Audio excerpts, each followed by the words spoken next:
2021년 2월 9일 큐티 말씀입니다. 나훔 1장 9절로 15절입니다. 너희는 여호와께 대하여 무엇을 꾀하느냐? 그가 온전히 멸하시리니 재난이 다시 일어나지 아니하리라. 가시덤불같이 엉클어졌고 술을 마신 것 같이 취한 그들은 마른 지푸라기같이 모두 탈 것이거늘 여호와께 악을 꾀하는 한 사람이 너희 중에서 나와서 사악한 것을 권하는도다. 여호와께서 이같이 말씀하시기를 그들이 비록 강하고 많을지라도 반드시 멸절을 당하리니 그가 없어지리라. 내가 전에는 너를 괴롭혔으나 다시는 너를 괴롭히지 아니할 것이라. 이제 내게 지은 그의 멍에를 내가 깨뜨리고 내 결박을 끊으리라. 나 여호와가 내게 대하여 명령하였나니 내 이름이 다시는 전파되지 않을 것이라. 내가 내 신들의 집에서 새긴 우상과 부은 우상을 멸절하며 내 무덤을 준비하리니 이는 내가 쓸모없게 되었음이라. 볼지어다 아름다운 소식을 알리고 화평을 전하는 자의 발이 산 위에 있도다. 유다야, 내 절기를 지키고 내 서원을 갚을지어다. 악인이 진멸되었으니 그가 다시는 내 가운데로 통행하지 아니하리로다 하시니라. 아멘. 9절에 너희는 여호와께 대하여 무엇을 꾀하느냐?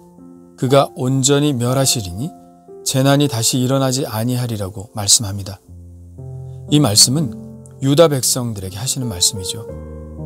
이 말씀대로라면 유다 백성이 하나님께 대하여 어떤 흉계를 꾸민다는 것일까요? 그건 말도 안 되죠. 사람이 아무리 계획을 세워도 하나님을 곤경에 빠뜨릴 수는 없습니다. 이 말씀의 뜻은 너희가 여호와께 대해 어떤 의심을 품고 있느냐는 말씀입니다. 뒤에 나오는 말씀을 보면 그들이 품고 있는 의심이 무엇인지 알 수 있는데요. 재난이 다시 일어나지 아니하리라. 유다 백성은 재난이 다시 일어날까 염려하고 있습니다. 하나님께서 아수르를 무력화시키지 못하시고 그들이 다시 예루살렘을 애워쌀까 봐 두려워하고 있습니다. 하나님의 약속과 능력을 의심하는 것이죠. 여기서 다시라는 표현을 쓴 이유가 있습니다. 유대인들은 한번 호된 경험을 했습니다. BC 701년 산헤립이 쳐들어와 유다의 모든 성읍들을 쳐서 점령하고 랍사게를 보내 히스기야 왕을 위협했습니다. 오랜 포위에 그들은 랍사게의 말대로 자기의 대변을 먹고 자기의 소변을 먹어야 할 정도로 굶어 죽기 일보 직전이었습니다. 그런데 기적적인 일이 일어났죠. 이사야 선지자의 말대로 산헤립의 군사들은 하나님의 사자들에게 죽임을 당하고 산헤립은 니느웨로 돌아갑니다. 이사야가 예언한 예언대로였죠. 하나님께서 그들을 멸하시고 히스기야의 백성들을 구원하신 것입니다. 그러나 산헤립의 위협이 완전히 끝난 것은 아니었습니다. 11절 말씀이 그것을 이야기합니다. 여호와께 악을 꾀하는 한 사람이 너희 중에서 나와서 사악한 것을 권하는도다. 여기서 악을 꾀하는 한 사람은 아직도 유다의 정복을 포기하지 않은 산헤립을 말합니다. 산헤립은 유다를 침공하지 않는 대신 조공을 요구했고 자기들의 우상을 섬길 것을 요구했습니다. 히스기야도 조공을 바치지 않을 수 없었죠. 그리고 그의 아들 므낫세 왕은 아수르의 우상을 들여와 하나님의 성전에서 우상에게 제사했습니다. 산헤립에 이어 왕이 된 그의 아들 에살핫돈 또한 정복전쟁을 쉬지 않았으며 아수르 제국의 건축 사업에 필요한 비용과 재료를 22개의 봉신국들에게 제공하도록 명령하였는데 그 명단에는 므낫세 왕의 이름도 포함되어 있었습니다. 여전히 아수르는 강대국이었고 유다는 아수르에게 괴롭힘을 당하고 있는 중이었습니다. 그런데 그런 세계 최고 강대국인 아수르의 위협에 두려워하는 유다 백성들에게 아수르가 멸망할 것이라는 예언을 지금 나훔이 하고 있는 것입니다. 당시 사람들이 듣기에는 언감생심이었을 것입니다.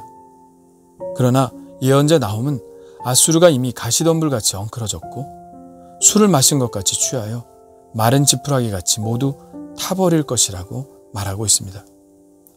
여호와께서 이같이 말씀하시기를 그들이 비록 강하고 많을지라도 반드시 멸절을 당하리니 그가 없어지리라.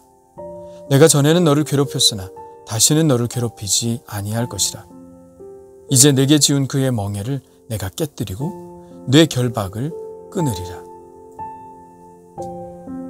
아수르는 당시 세상의 모든 권세를 대표하는 세력입니다. 세상 권세는 언제나 하나님을 믿는 백성들에게 골리앗과 같은 존재로 다가옵니다. 그들은 강하고 숫자가 많습니다. 그 강한 세상 권력 앞에 하나님을 믿는 백성들은 언제나 소수이고 보잘것이 없었죠. 10명의 정탐꾼들이 보고했던 것도 사실 무리가 아닙니다. 우리는 정말 그들 앞에 메뚜기와 같은 존재들이죠. 언제나 핍박을 당하며 또 굴욕을 겪기도 합니다. 그러나 하나님은 언제나 우리에게 이런 말씀으로 용기를 주십니다. 두려워하지 말라. 놀라지 말라.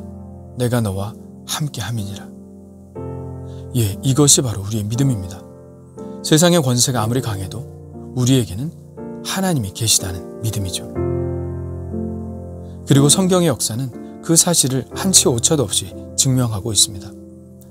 하나님은 비무장한 이스라엘 백성들을 잡으려고 쫓아온 애굽의 세계 최강의 군대를 홍해에 수장시키셨습니다. 말도 안 되는 싸움이었지만 하나님께서 그렇게 하셨습니다. 기드온은 300명의 군사로 13만 5천 명의 미디안 군사를 무찔렀습니다. 소년 다윗은 날 때부터 용사인 거인 골리앗을 물맷돌 하나로 넘어뜨리기도 했고요.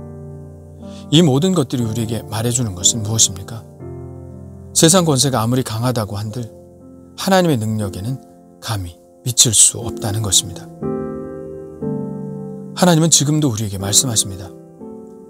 그들이 비록 강하고 많을지라도 반드시 멸절을 당하리니. 객관적인 상황으로 볼 때 분리할 수밖에 없는 싸움이지만 우리의 싸움은 우리가 하는 것이 아니라 하나님이 하시는 것이기 때문에 능히 승리할 수 있는 것이죠. 내가 하는 싸움이라면 승리를 장담할 수 없겠지만 우리의 싸움이 하나님께서 명령하신 싸움이라면 두려움 없이 싸워나가야 합니다. 과거에 실패했던 경험에서 오는 두려움에 사로잡히지 말아야 합니다. 하나님이 함께 하시는 한 다시는 그 재난이 일어나지 않을 것입니다. 하나님은 아수르 왕 사네립의 운명에 대해서도 말씀하시는데요. 14절입니다. 나 여호와가 내게 대하여 명령하였나니 내 이름이 다시는 전파되지 않을 것이라. 내가 내 신들의 집에서 새긴 우상과 부은 우상을 멸절하며 내 무덤을 준비하리니 이는 내가 쓸모없게 되었습니다. 사네립은 이 예언대로 죽임을 당하게 되죠. 열왕기 하에는 이렇게 기록되어 있습니다. 그가 그의 신 니스록의 신전에서 경배할 때에 아드람멜렉과 사레셀이 그를 칼로 쳐 죽이고 아라랏 땅으로 그들이 도망하며 그 아들 에살핫돈이 대신하여 왕이 되니라. 이것은 이사야가 히스기야 왕에게 예언한 예언과 같죠. 내가 한 영을 그의 속에 두어 그로 소문을 듣고 그의 본국으로 돌아가게 하고 또 그의 본국에서 그에게 칼에 죽게 하리라 하셨느니라 하더라. 그를 죽인 아드람멜렉과 사레셀은 그의 아들들입니다. 성서 밖의 기록에 따르면 사네립은 신전에서 수호신들의 우상에 맞아 죽었습니다. 자기 권력과 신들의 총애에 그토록 자신만만했던 사네립이 자기 아들들과 신들에게 죽임을 당한 것입니다. 그리고 결국은 그의 아들 에살핫돈의 통치를 마지막으로 아수르는 바벨론에게 멸절을 당하게 됩니다. 유다 백성들은 그 소식을 듣게 될 것입니다. 그리고 그 기쁜 소식을 전하는 자들이 산과 들을 다니며 그 소식을 전할 것입니다. 15절입니다. 볼지어다 아름다운 소식을 알리고 화평을 전하는 자의 발이 산 위에 있도다. 유다야, 내 절기를 지키고 내 서원을 갚을지어다. 악인이 진멸되었으니 그가 다시는 내 가운데로 통행하지 아니하리로다 하시니라.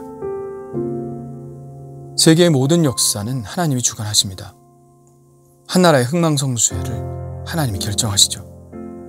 하나님이 결정하시면 아무리 강한 나라라 할지라도 한순간에 무너져버리고 말지만 하나님이 허락하시지 않으면 참새 한 마리도 하늘에서 떨어지는 일이 없습니다. 이것이 바로 우리가 하나님을 의지하는 이유입니다. 적들이 강할 때, 해야 할 일이 산더미 같을 때, 풀어야 할 숙제가 쌓여 있을 때, 나의 능력으로는 도저히 감당할 수 없을 때 우리가 하나님을 의지해야 할 이유이죠. 하나님은 우리와 함께 싸워주시는 분이시고 환난 때 우리를 도우시는 분이기 때문입니다. 과거에 패배했다고 두려워할 것 없습니다. 적들이 강하고 그 숫자가 많다 할지라도 무서워할 것 없습니다. 오직 우리는 하나님을 의지하고 하나님께서 싸워주시도록 간절히 간구할 뿐이죠. 오늘도 나와 함께 싸워주실 하나님을 의지하며 담대히 삶 속으로 들어가기를 원합니다. 주님 감사합니다. 그렇게 강한 앗수르가 망할 것이라고 누가 생각했겠습니까? 그러나 하나님의 말씀을 맡은 나훔 선지자는 과감히 그 소식을 전했습니다. 주님, 지금 상황이 그렇지 않다고 하여 하나님의 말씀을 선포하는 것을 부끄러워하지 않게 하시고 하나님이 주신 말씀을 담대히 전하게 하여 주옵소서. 강한 앗수르를 말씀대로 멸절시키신 주님을 의지하오니 큰 문제와 어려움에 마음이 약해지지 않게 하시고 그보다 더 큰 일을 행하실 하나님을 의지하며 앞으로 나아가게 하여 주옵소서. 예수님의 이름으로 기도합니다. 아멘.